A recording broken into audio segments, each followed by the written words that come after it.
Olá, meu nome é Manuela, o ano é 2019, eu estudo no Instituto Federal de Santa Catarina, campus Joinville, Eletroeletrônica 4, e estou cursando agora atualmente o módulo 3 de História com o professor Anderson dos Santos.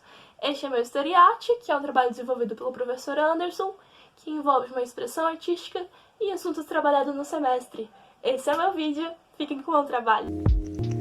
O fim da escravidão completou 130 anos no dia 13 de maio deste ano. Em 1888, a princesa Isabel, filha do imperador do Brasil, assinou a Lei Áurea, decretando a abolição, sem nenhuma medida de compensação ou apoio aos ex-escravos.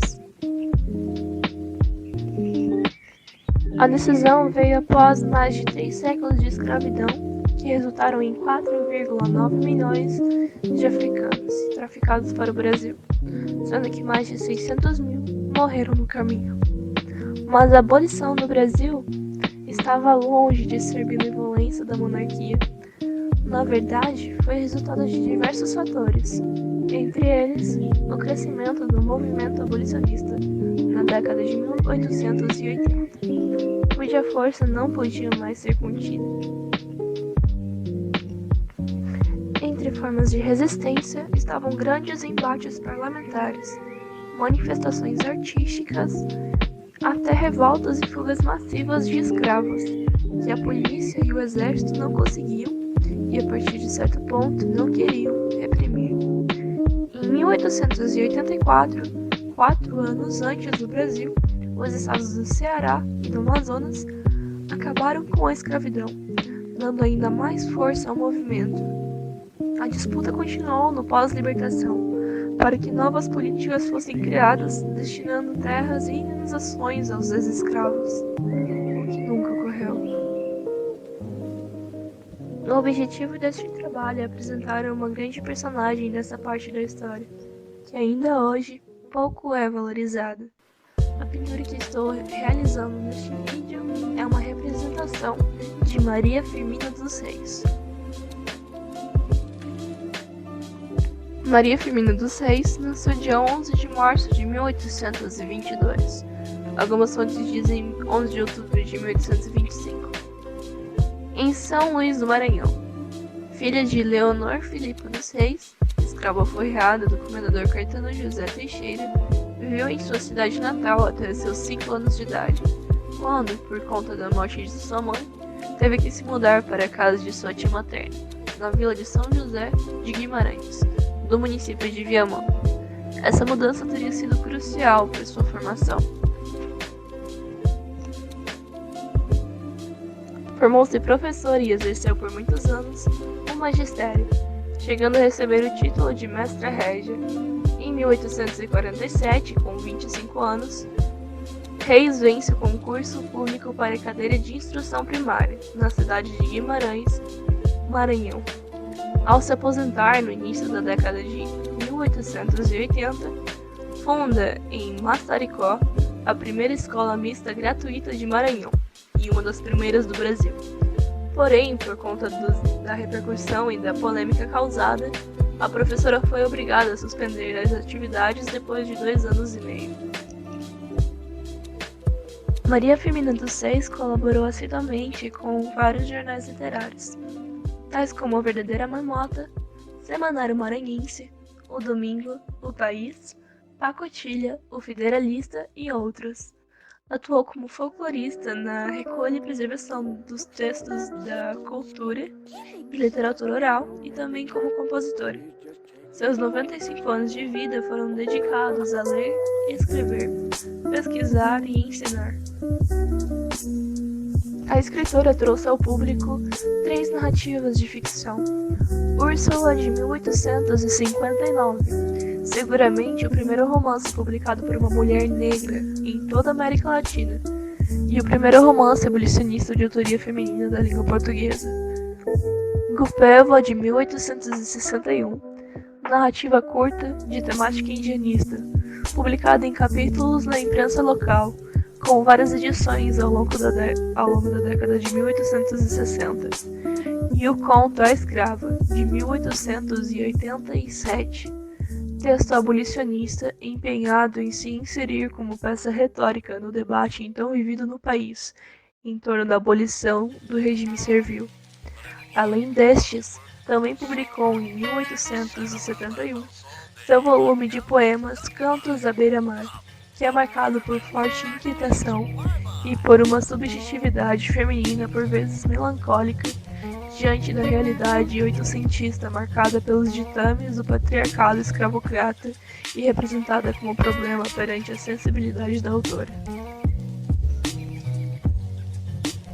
Indo contra aquilo que era comum na sua época, Maria Firmina dos Reis, mulher, afrodescendente, onde mulher passou muito tempo sem acesso à educação e à possibilidade de escrita, foi autodidata e escreveu contra aquilo que ainda era presente na sua época, a escravidão.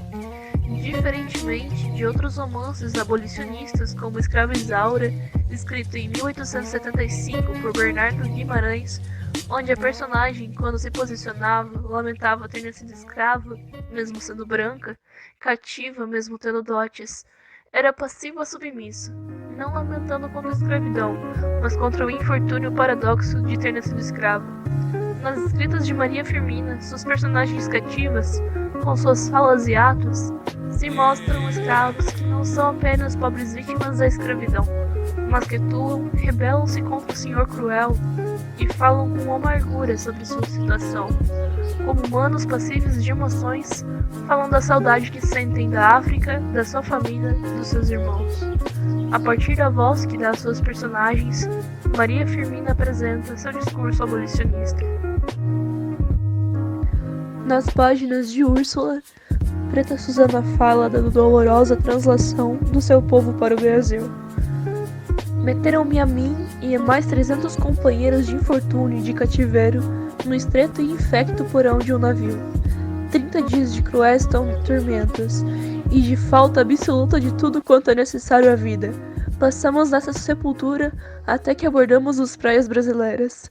Para receber a mercadoria humana no porão, fomos amarrados em pé, e para que não houvesse receio de revolta, acorrentados como animais ferozes das nossas matas, que se levam para recreio nos potentados da Europa. Davam-nos água imunda, podre e dada com mesquinhez, a comida má e ainda mais porca. Vimos morrer ao nosso lado muitos companheiros à falta de ar, de alimento e de água. É horrível lembrar que criaturas humanas tratem a seus semelhantes assim, e não lhes dou a consciência de levá-los à sepultura asfixiados e famintos. Ainda, Preta Suzana fala sobre sua saudade da África. Para que essas lágrimas? Dizes bem, elas são inúteis, meu Deus, mas é um tributo da saudade, que não posso deixar de render a tudo quando me foi caro. Liberdade, liberdade, eu a gozei na minha mocidade. Túlio, meu filho, ninguém a gozou mais ampla, não houve mulher alguma mais ditosa do que eu. Tranquila no seio da felicidade, via despontar o sol rutilante e ardente do meu país, e louco de prazer a essa hora matinal, em que tudo se respira amor, eu corria as descarnadas e arenosas praias. E aí, com minhas jovens companheiras, brincando alegres com um sorriso nos lábios, a paz no coração, divagávamos em busca de 1000 conchinhas, que bordam as brancas areias daquelas vastas praias. Ora, podemos perceber que a escrita de Maria Firmina dos Reis pretendia de fato denunciar a escravidão e seus males, numa sociedade ainda aristocrata, escravocrata e elitista do Maranhão no fim do século XIX. Depois de 95 anos de vida dedicados à leitura, à escrita, à pesquisa e ao ensino, Maria Firmina dos Reis morre em 1917 no município de Guimarães, Maranhão. Esse é o trabalho acabado e, no caso, minhas conclusões sobre o trabalho foi que eu estou muito orgulhosa do que aconteceu. Inicialmente eu estava preocupada com uma falta de informação, porque sobre a autora não tem informação, mas sobre as obras em si são muito concretas. E eu tinha muita coisa a falar sobre elas. E no caso eu fiquei bastante orgulhosa, eu acho importante esse trabalho para conhecer mais sobre figuras que não foram tão valorizadas por conta da história ser majoritariamente branca. E é isso. Obrigada por ter assistido até aqui.